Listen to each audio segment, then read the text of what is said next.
Eastern Wisdom and Modern Life with Alan W. Watts.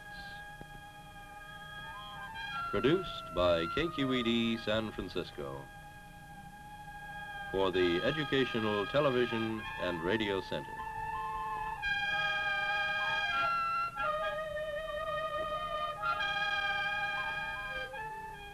Alan Watts is a scholar, lecturer, and the author of many widely read books on comparative philosophy and religion.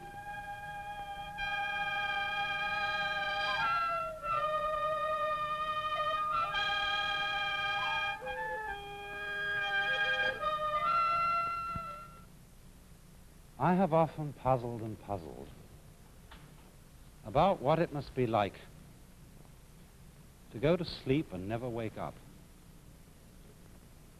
to be simply not there forever and ever. After all, one has some intimation of this by the interval that separates going to sleep from waking, when we don't have any dreams but go to sleep, and then suddenly we're there again, and in the interim there was nothing.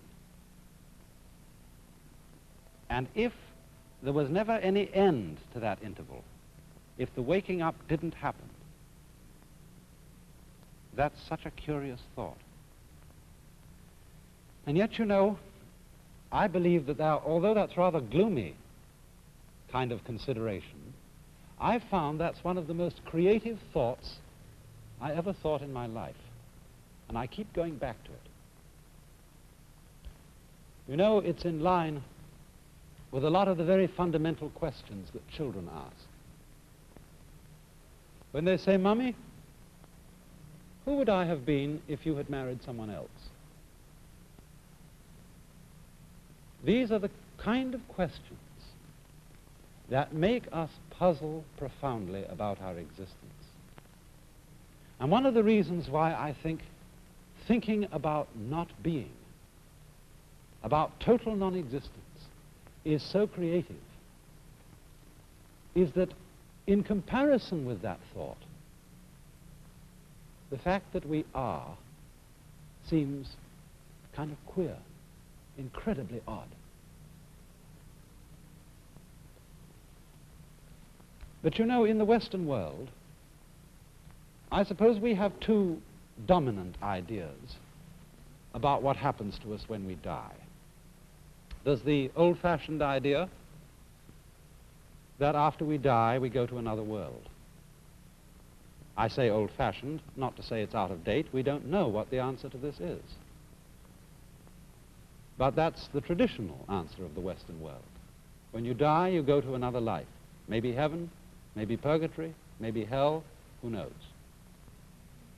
I think nowadays, though, the more general idea, the more plausible idea to many people, is that when we die, we just cease to be. That's all there is to it.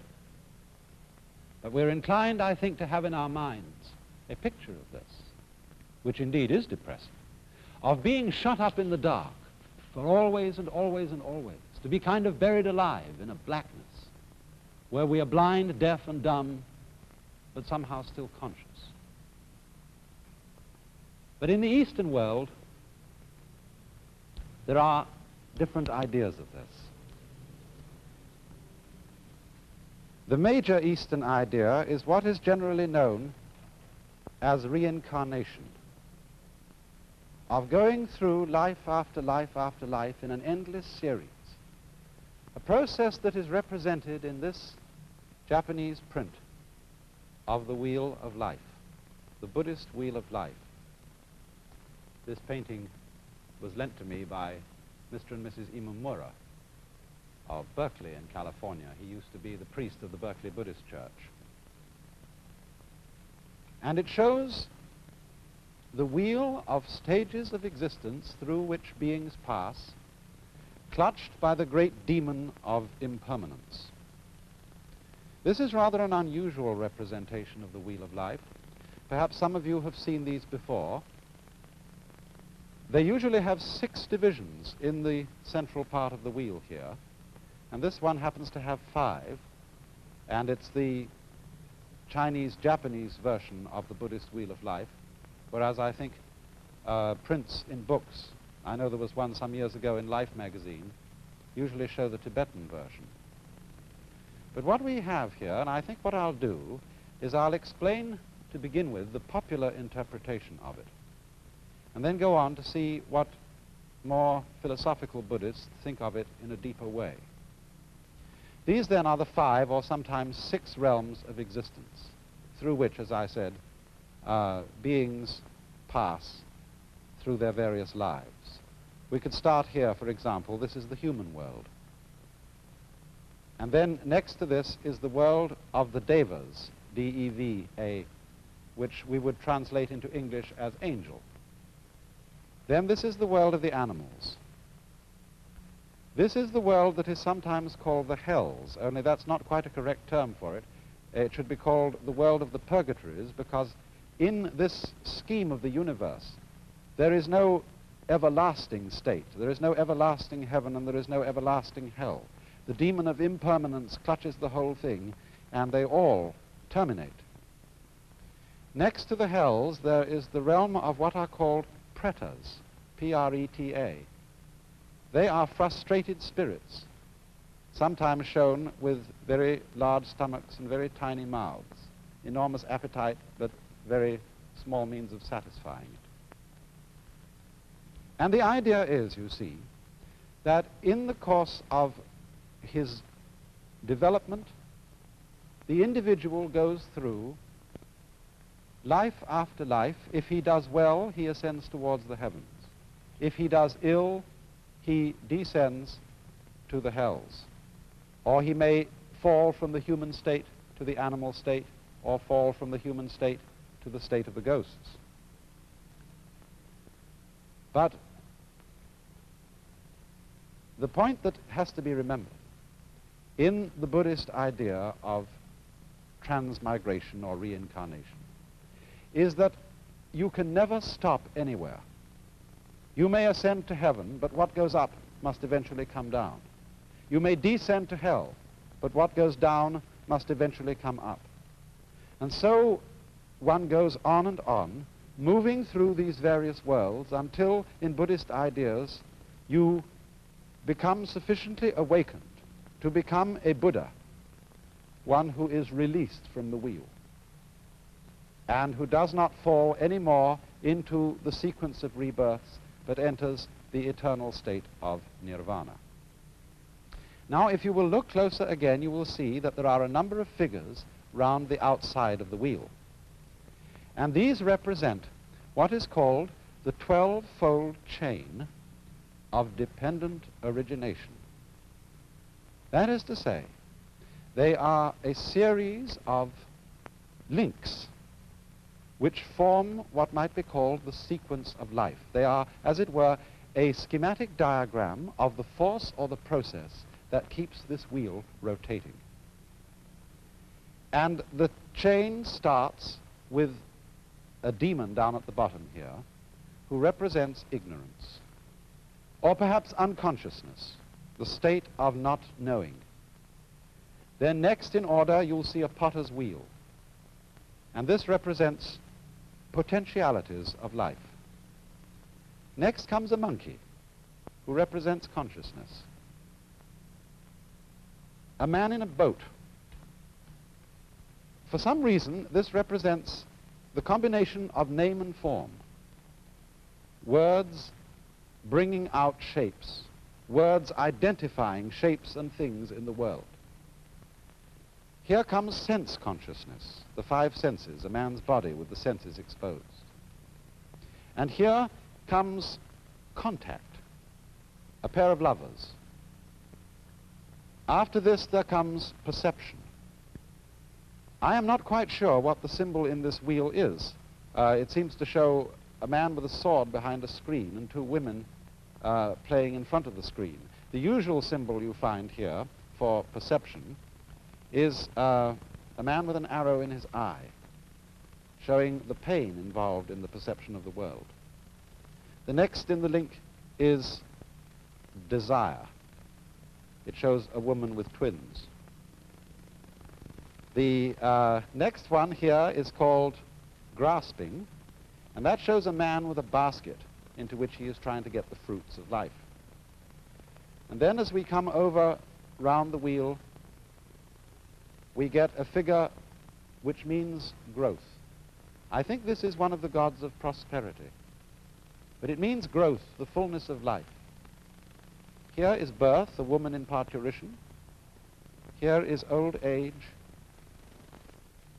And then, although the final stage of the links of dependent origination, as they are usually drawn, shows this one as the last and calls it old age and death, in this particular wheel they've been spread out so that you get old age, grief. No, excuse me, this is sickness. Old age, sickness, death, grief, compassion, suffering, and again back into ignorance. Here's another figure of ignorance, the camel being led by a blind man. Now, what I want you to notice particularly about this is that the chain represents what is called in Sanskrit the process of karma. I'm going to write that word because it's very fundamental to an understanding of this whole problem. Karma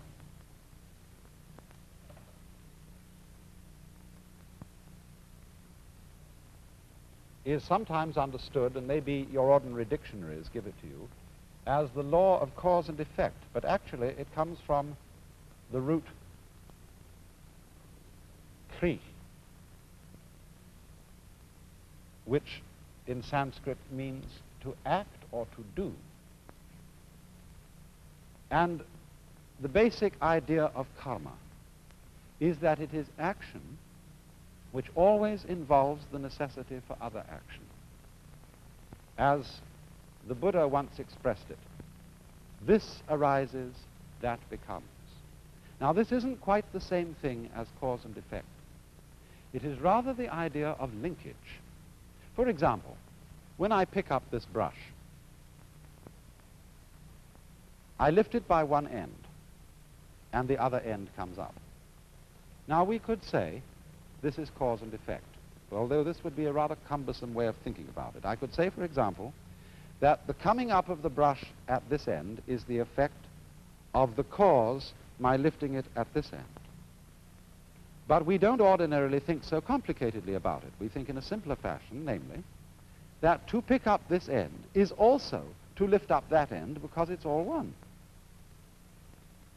So in the same way, Buddhists and Hindus who follow the idea of karma believe that life and death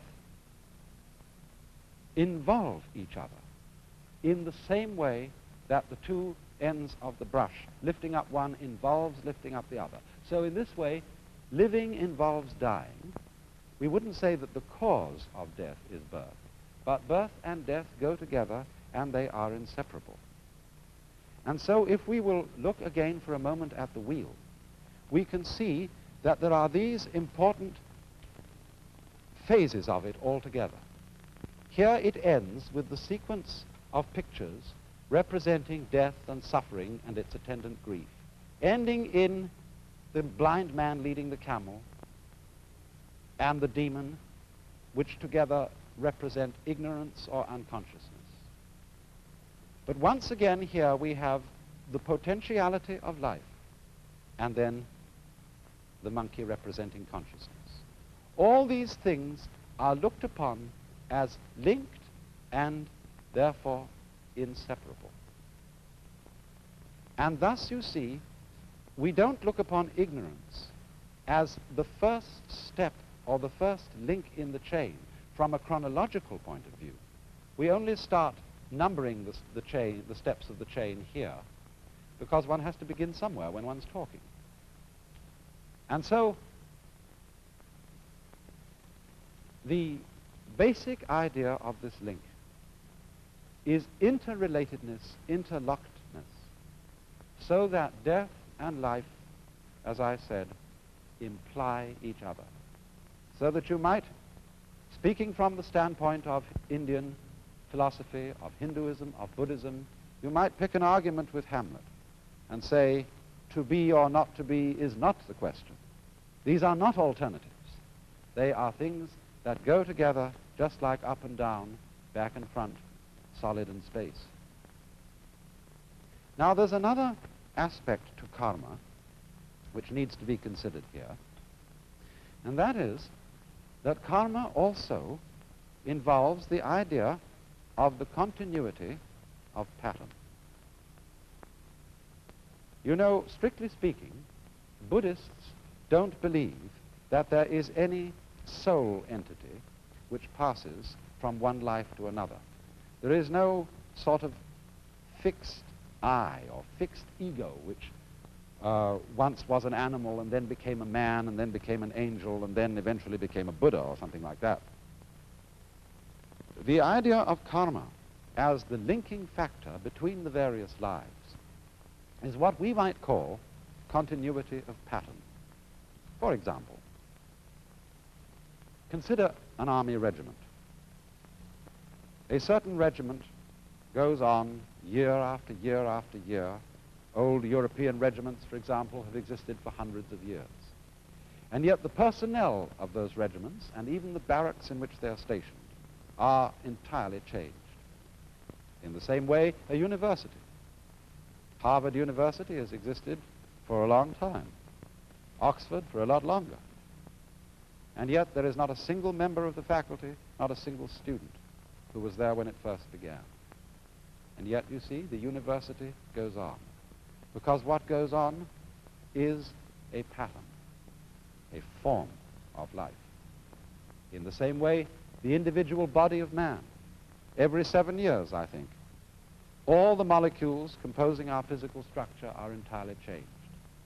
And yet, something identifiable as the pattern, which we associate with Mr. or Mrs. So-and-so, is still there. Another fascinating illustration of continuity of pattern in this sense is wave motion. It's perhaps easiest to illustrate with something like a barber's pole. When you twirl it. Now, as you twirl it, there's an illusion of something moving upwards from the bottom to the top of the pole. It seems that the strips go along. Now, actually, they don't go along. They just go round. And in the same way, also, when waves move across water, there's no water moving across. There is the wave pattern moving across. The water is just going up and down, as you can tell when you see, say, a dead leaf floating on the water's surface, and it isn't moved along by the waves. So this idea of continuity of pattern is the solution which Indian philosophy offers on the matter of the problem of death. The individual, as it were, entity is constantly changing. He does not go on, but the pattern or the karma, the pattern of action, goes on. And it's all embraced by that figure you saw of the great demon of impermanence. Could we look at that demon once again? I want to say something more about him. From our Western ideas, this fellow looks pretty evil. And we might associate him with the devil in the Hebrew or Christian sense of a principle of evil. In Buddhism, demons are not evil. They are really beneficent. They have a frightening aspect, but underneath this, there is a deeper meaning. This demon represents change or impermanence.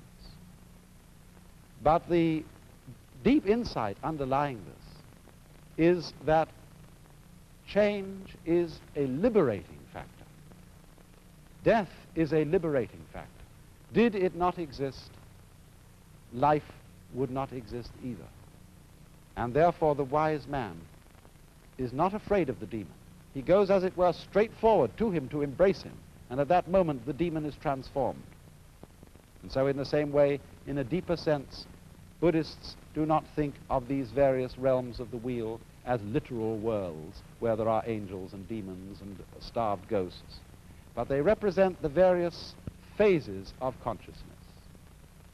equanimity, general kind of medium consciousness, quiet consciousness is the human state. The angel state is supreme happiness. The animal state is animality. Here is misery in its extreme, and here is frustration in its extreme. But the fundamental idea of the whole wheel that we have to remember, the idea of karma, is the interlocking, the interdependence of being and not being, of death and life, and the fact that the demon of change is really a disguise of the very source of life, the death without which life is impossible, the change without which life is totally boring. Now, of course, when any idea like that is explained, the first thing that we ask is it true? Is there a process of rebirth? Do our patterns go on and have influence to an illimitable future?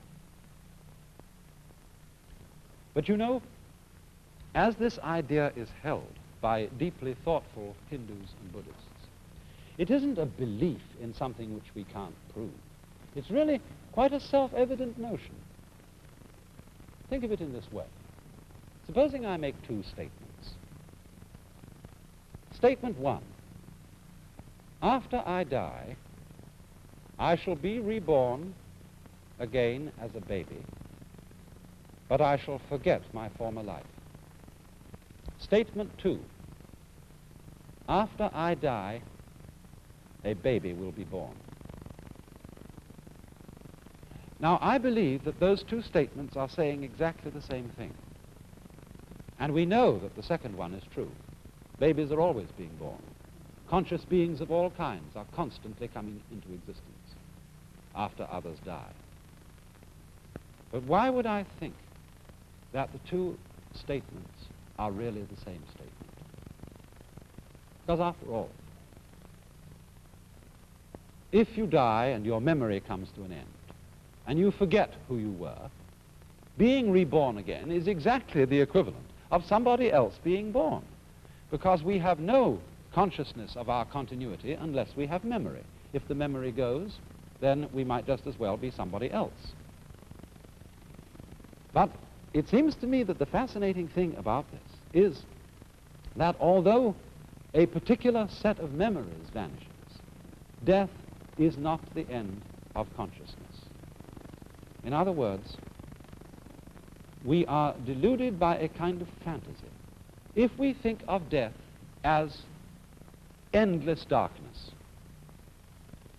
Endless nothingness is not only inconceivable, but it's logically absolutely meaningless, because we aren't able to have any idea, much less sensation of nothing, unless it can be compared with a sensation of something. These two things go together. And therefore, I think what is meant is that the vacuum created by the disappearance of a being, by the disappearance of his memory system, is simply filled by another being who is I, just as you feel you are I.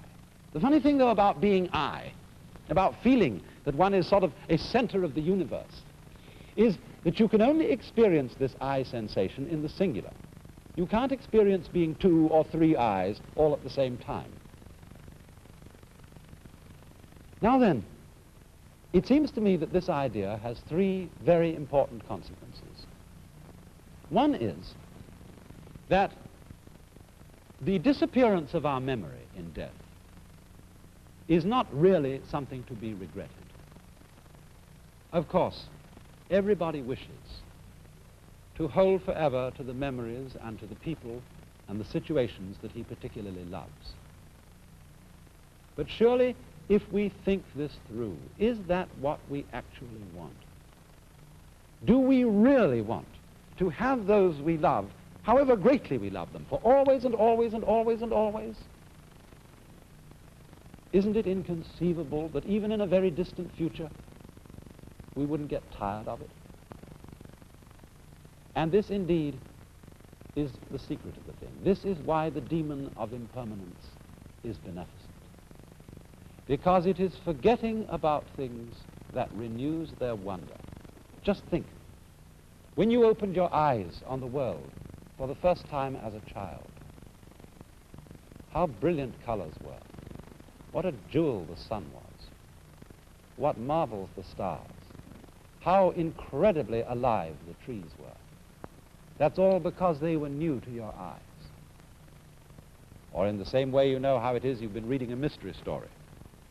And you're looking around the house, you want something to read, and you pick up an old mystery story.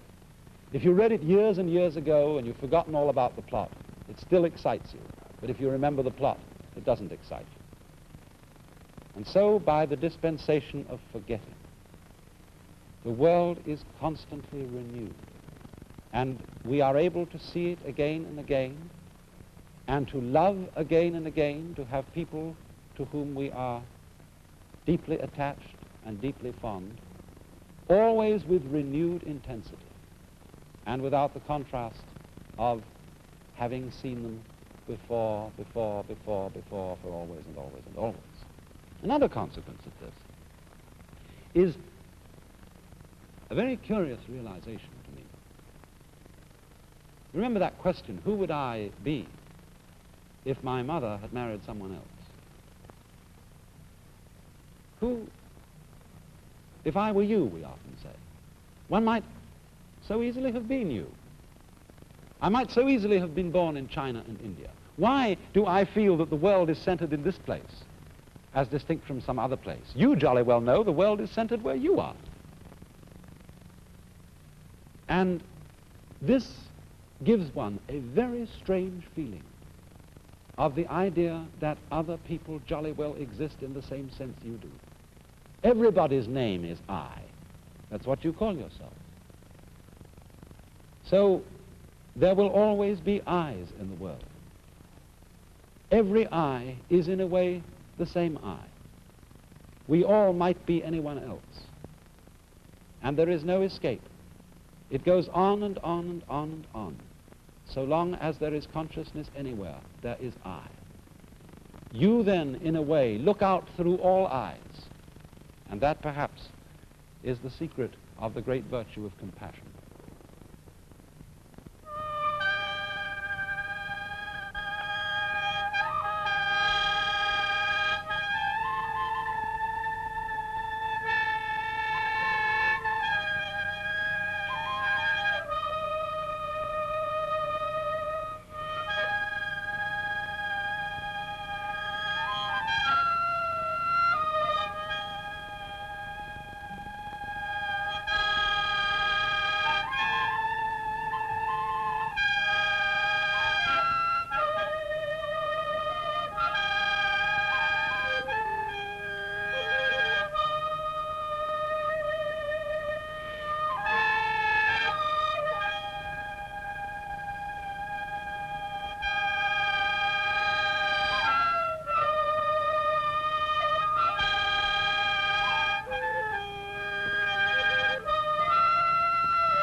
This is National Educational Television.